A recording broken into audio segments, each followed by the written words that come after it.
Psalm 61, and my computer battery is about to die, so I'm going to be brief today. But we left off yesterday at verse 2, lead me to the rock that is higher than I. And I want you to see verses 3 and 4 quickly today.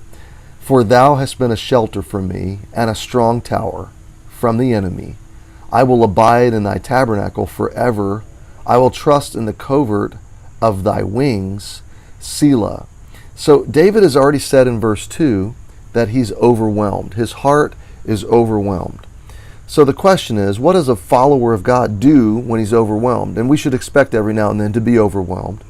First of all, I will cry unto thee. So I look up, I cry out to God audibly with my voice.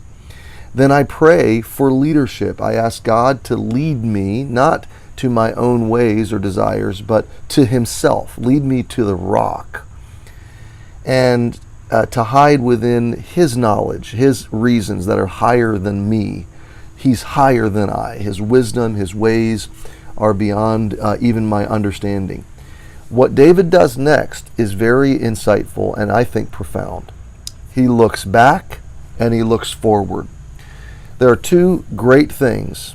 Next to prayer, there are two great things that will hold you together when you are overwhelmed. The first is remembering all the previous times in your life that God has held you, that God has come through for you and been faithful to you and protected you and provided for you, that God has always been there for you. And at this stage of David's life, he's likely older and has walked with God for many years, and he's simply saying, God, you've been for me a shelter.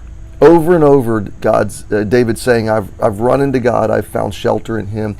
Over and over, Lord, you've been a strong tower from mine enemies. I've experienced enemies in the past, and I've run to you, and you've been a defensed fortress for me and for my life. You've been safety and protection and provision.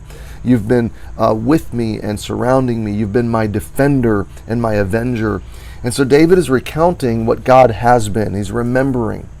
You know what will greatly diminish today's problems? If you remember how big yesterday's were, and God won over them. God got you through them.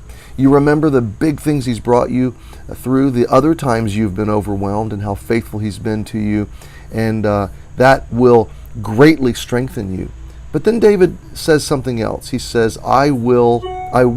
So now he's looking forward. He's looking back and saying, you have been.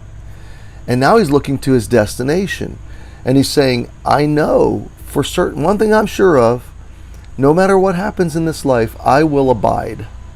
My real home, my real citizenship, my real destination is God's tabernacle, his eternal dwelling place, his eternal presence.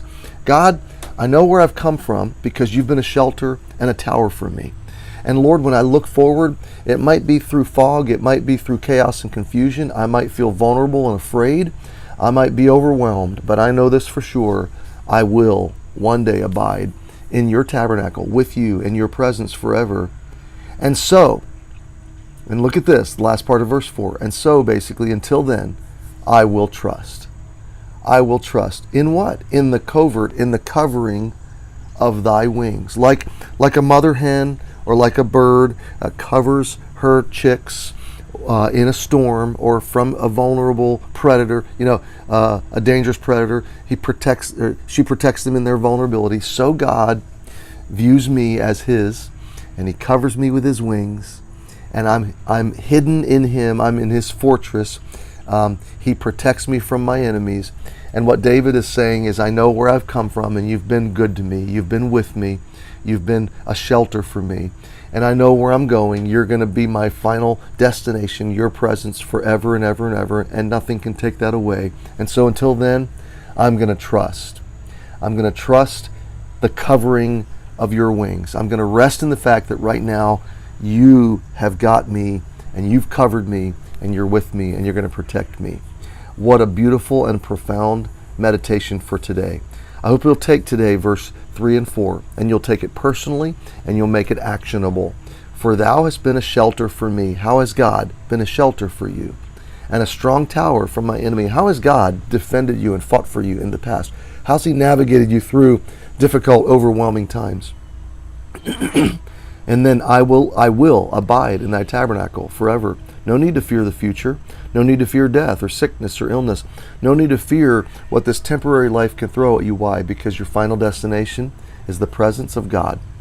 I will, then, because of these things, I will trust. I will trust.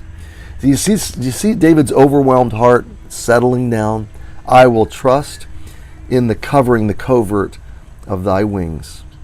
Selah. The word Selah is pause. Think about it. Take a breath. Let that sink in. It's a rest in the music. It's maybe a key change.